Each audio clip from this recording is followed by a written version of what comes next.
What does it mean for you to accept Jesus Christ?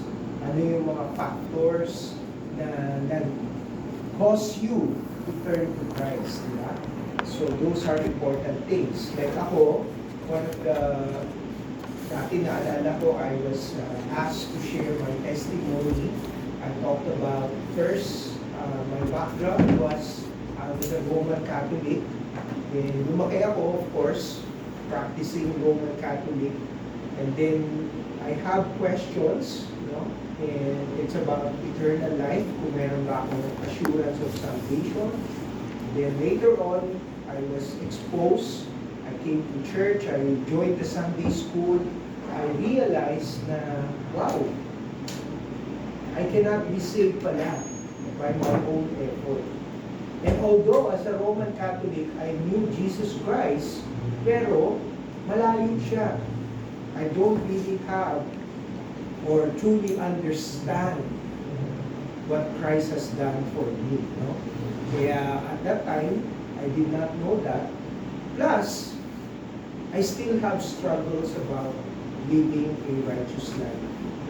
Until I surrendered my life to Christ, I accepted Him. At that time, naintindihan ko na what it means to be the Lord and Savior of my life. So after that, naging klaro na sa akin, became clear to me what the gospel is about. Yun siya. So, yung transition ba, where you didn't know, then now you know. Yun yung key element. So again, kasi yung essence nga ng baptism is for us to know what the gospel is. So we devoted 4 Sundays of that para mas maintindihan natin. Okay? Sige. So, have all of you submitted your testimony na? Alam ko si Robin, meron na. Si Gracie, meron na. Meron na, di ba? Si Mami, meron. Binigyan niya. You have already, di ba? Wala pa ba? What did you submit last time? Picture. Picture lang. Okay. Si anybody, wala pa, no? Okay. Alright? Hello, wala pa rin. So, you have to submit, ha? Kasi baka mamaya nakita ko doon, I'm still a Roman Catholic. Patay. Meron kami isang one time na this has become, kaya nga, for me, this is very important. No? Kasi when I joined NMEC at that time,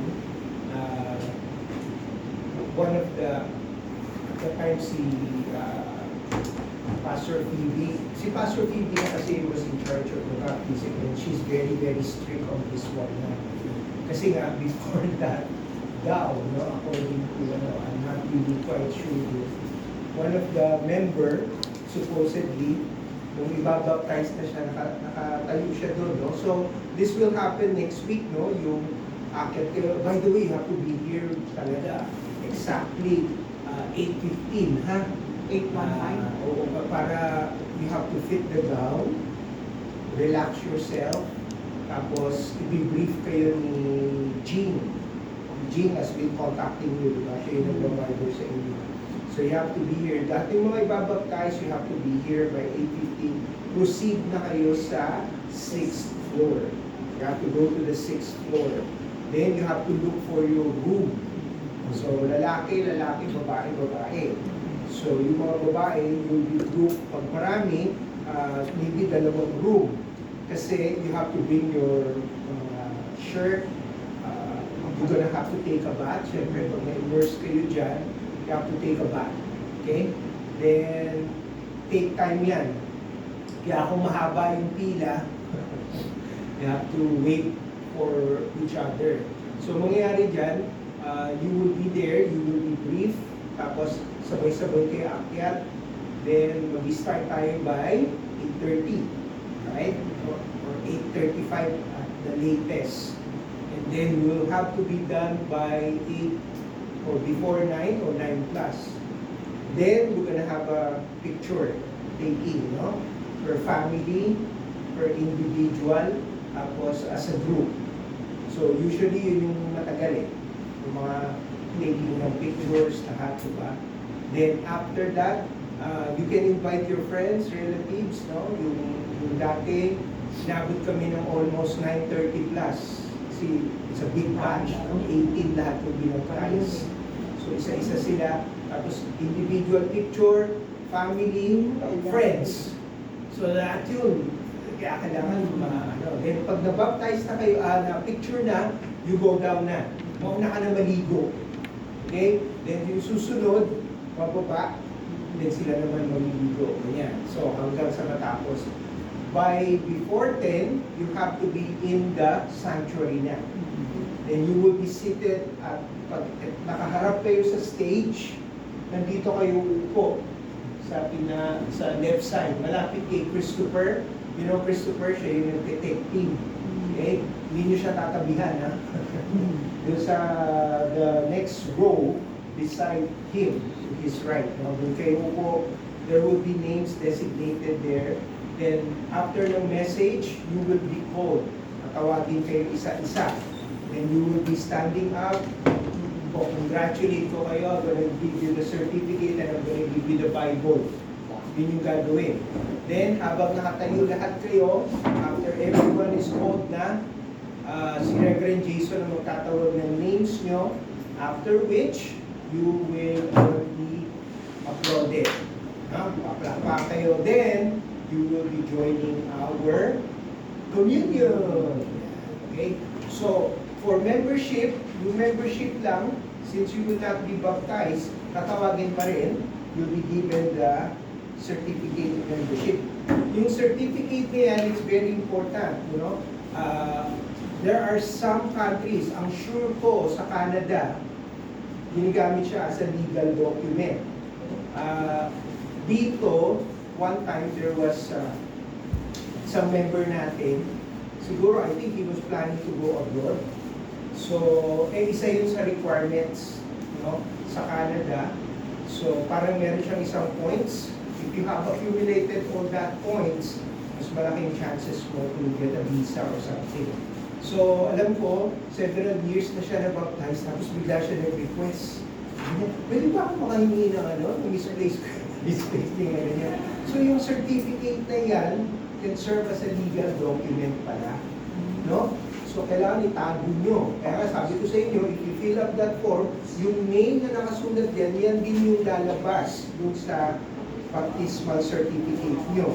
Okay? So, if you're gonna ask for a visa, mag-apply kayo ng passport, kailangan yan, pwede nyo gamitin siya as a legal document. Okay? So, I'm sure ko, dalawa na naging, isa sa former church ko in UBC Pasay, tsaka dito sa Edmond. So, yeah. So, pag hindi naman kayo magkakaroon, okay na din. Pero at least you have a certificate, no? So, after that, akyat sa taas, ganyan. Yung isa, binaptize na, umakyat siya, no? So, ganito ang sequence niya, ha? You'll be seated in front, then, tatawagin kayo ni Rev Jason, then, isa-isa, aakyat kayo sa pool.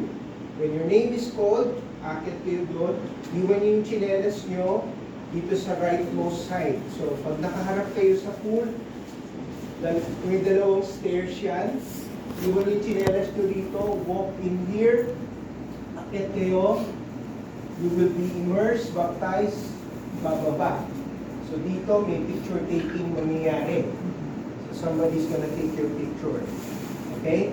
Yung na-immerse ka, basa, and everything, somebody's gonna take your picture. Okay? Don't worry, next week I'll explain yung paano yung sequence ng pag-baptize. Okay? Ang gusto ko lang maiwasan was, sabi kasi sa akin, and this is Reverend Julius sharing this to me. Sabi niya, nung ibabaptize na niya, have you accepted Jesus Christ as your Lord and Savior? Sagot niya, yes. Okay? Tapos, sabay sabi, but I'm still a Buddhist. Ha? Paano nangyari yun? Pero syempre, they're already there na eh. Pinagpais pa rin. Sabi ko, Dapat hindi. dapat hindi. Pero yun nga, bakit nangyari yun? Because hindi naging clear. Hindi naging clear yung what baptism is about. Di ba? Kaya nga, gusto natin, it has to be very clear sa inyo kung ano siya. Kasi if not, ayaw ko ma-repeat yun. Di ba? And of course, syempre for you, it's very important for you to make that public declaration. Okay? Sige. So, clear na tayo, ha? Pray na ba tayo? Yes. Yes, pa. Oh, yes, mami, go. Ano pong isusuot? Okay, yung isusuot ninyo, kasi you all be wearing yung choir gown na puti. Alright? So, for men, dark shorts lang. Tapos, siguro, ano, what do you call this? T-shirt. White shirt. Okay, kasi, pag in-immerse kayo, syempre, basa.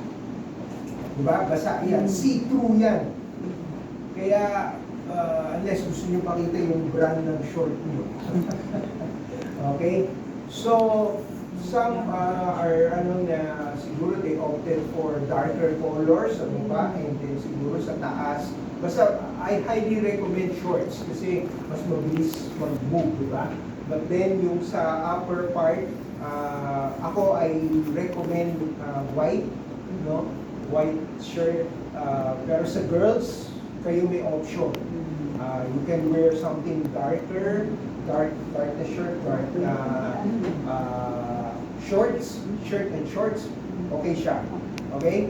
So, you will be immersed, then picture, tapos bababa kayo. Pero pag bumaba naman na kayo, lalagyan kayo ng gown. Yung bathrobe pala. Oh, grabe. Susot kayo yung bathrobe and covered na yung lahat. Okay? Yeah. So, just take note of that and then you're gonna remember. Don't worry, explain ko lahat sa inyo yung next week. Okay? So, pag hindi na kayo ibabaptize, you just proceed to the main sanctuary. You can wait there siguro 9:30, before 9:45, ganyan, doon na kayo. And then you'll just wait there. Pero yung mga nabaptize, I think there's 10 of us here, no? Na ibabaptize. So you just go there. And after that, before 10 o'clock, kailangan naka-pwesto na kayo sa main sanctuary. Okay? So this is a nice experience, as I said. But the most important thing, klaro. Okay? So we're gonna do this again. Yes?